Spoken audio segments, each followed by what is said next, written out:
The wooden chair was cold beneath me as I waited, fidgeting with the corner of my notebook.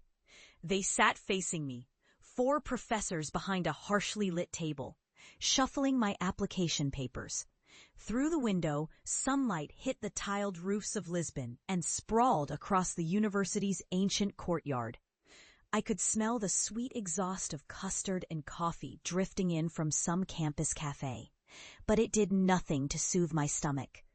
My dreams, so vivid and buoyant in the quiet of my kitchen at home, suddenly felt foolish here. Professor Duarte, the chair, looked over his glasses. "Your entrance essay, Señor Alves," he began, tapping the printout, "is creative, ambitious even. But," his glance circled the table, "pastry as an academic pursuit?" Murmurs of amusement from the others. "We are looking for research candidates in food chemistry, nutrition, serious work, not—" His hand fluttered, as if summoning a whiff from an invisible tart, "not baking dreams." I tried to meet their eyes.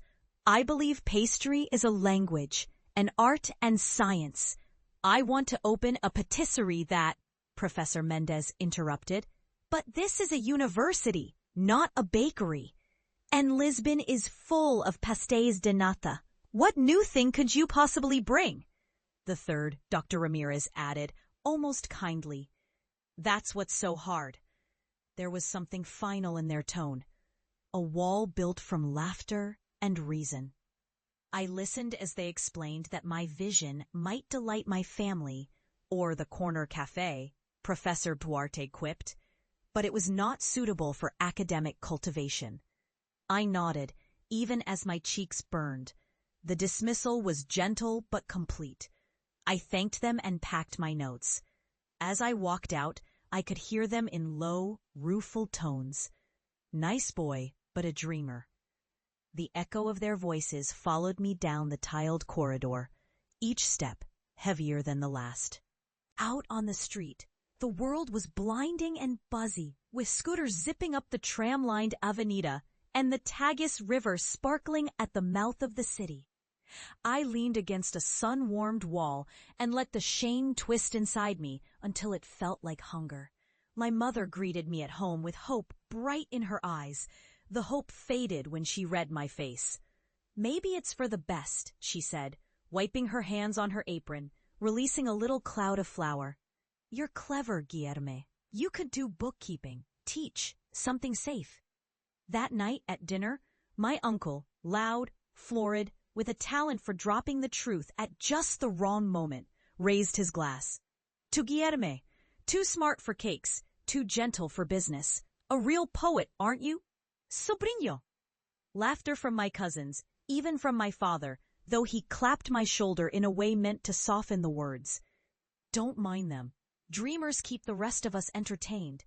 But his voice betrayed him. He doubted, too. I felt it everywhere. The doubt, the disbelief, a low current running in the family, across the neighborhood.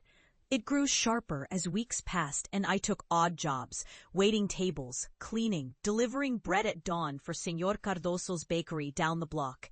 The city was beautiful, stories in every shadow, but suffocating with people who recalled my failed university bid as though it were a neighborhood joke. Pastelero. The old men playing cards at the cafe would call when I passed, meaning simply baker, but in their tone as if it meant hopeless. My cousins never let me forget. Luis, who managed a paint shop, would shake his head when we met at family suppers, say, "You can't eat dreams, Guy, even if they're covered in icing sugar." The ridicule was never truly vicious, but it was relentless, like the tap of rain on stone. Each day I told myself I would give up. Find the easier life pleaded out for me. But in the silent hours before dawn, as I kneaded dough and brushed flaky pastry with bagwash in Señor Cardoso's kitchen, something else beat beneath my shame. A small, stubborn courage. Years passed. I saved each euro I could, burning my hands and back in a dozen kitchens. cakes at a hotel on the Avenida, danishes in a tourist-packed pasteleria, chocolate work at a dark, cramped chocolatier near the Mercado. Every time I tried to talk about my own ideas, I was told the city didn't need them. People want what their grandmothers ate, a chef sneered once, as I presented an almond citrus tart. You can't teach Lisbon new hunger. But I watched and learned. I burned through notepads with recipes, sketching out designs for window displays illuminated by warm lamps late into the night, borrowing cookbooks from the library and copying down ratios for doughs and custards. My hands shaped hundreds of loaves and eclairs. I grew lean and strong, able to handle the 14-hour days. Sundays, I would see my family, and the talk was always the same. "You're still baking?" my aunt would ask, voice high-pitched with disbelief. "You could have had a government job by now. Senora Costa's boy has a pension." I just smiled and served them pastel de nata, made with extra lemon and rosemary, or little hazelnut-flecked financiers. They would eat, mouths full, and sometimes, just sometimes, I caught a cousin looking at their half-finished cake with a flicker of respect. But it never lasted. I wanted home and the world, both. I wanted to prove something, to myself, to the city, and to the professors I could still hear in my dreams, laughing behind their hands. I wanted it badly enough that the shame of ridicule became, somehow, the proof I needed that my dream was real. Real things draw fire. Only ghosts are left alone. The breakthrough came almost accidentally, in a narrow alley off Alfama, where the air always smelled of roasting chestnuts and distant brine.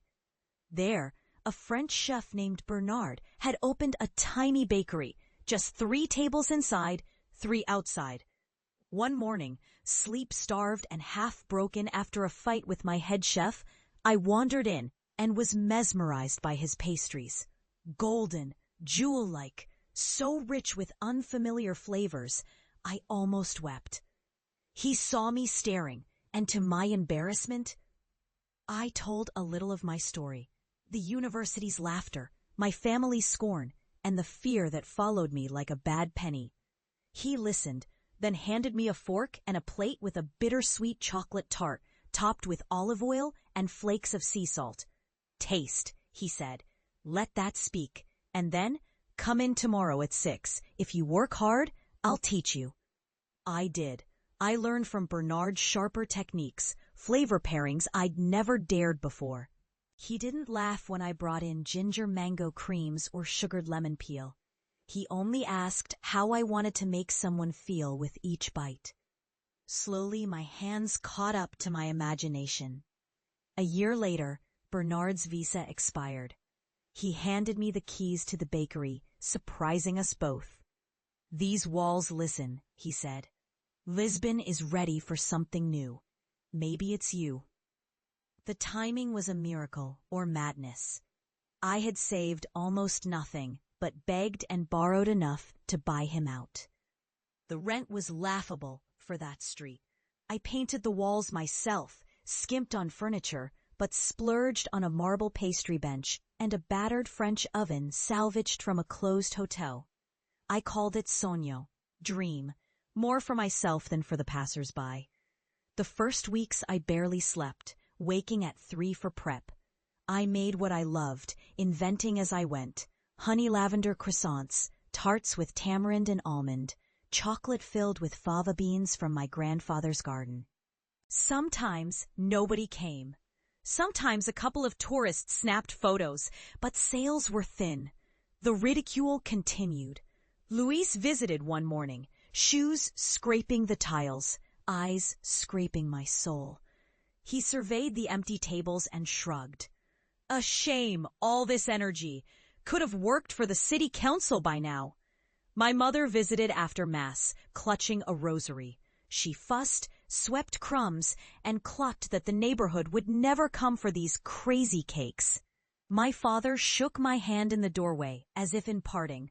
I kept going, inventing, revising, stubborn. Rain crept in, a leaky roof. The oven broke down twice. I fixed, cajoled, prayed. Sometimes hope felt like a fever, but then a regular would return, try a new tart, and bring friends. On a Sunday, an American food writer stumbled in, jet-lagged and bemused. 2 weeks later, her glowing review was translated into Portuguese and pasted all over the windows, the internet, even my cousin's phone. Suddenly, people queued. I made more, and more. Mouths that once ridiculed were now full of my ginger almond cream puffs. Business grew from a trickle to a flood. I hired help, trained them with the tender precision Bernard had offered me. I smiled until my face ached. 3 years later, Sonho was named Best Patisserie in Lisbon by a glossy local magazine. Photographers jostled. National TV did a piece, asked me about my unique fusion of flavor and tradition. The professors who had once laughed sent polite congratulatory letters, asking if I would come speak at the school about entrepreneurship in modern gastronomy. But I remembered what I was truly hungry for. I wanted my family, my neighborhood to see. For months I saved and then announced Sonho's first neighborhood banquet. Free, open to all, a way to give thanks. Why send handwritten invitations to family, old neighbors, the men at the cafe who teased me. Come taste what a dream can become, I wrote. On a golden April afternoon, the alley was hung with linen and fresh flowers. I spread long tables with my best, fig and orange blossom tarts, tiny chocolate natas, cardamom eclairs, trays of old and new recipes side by side. Out came wine and lemonade, jazz on the radio.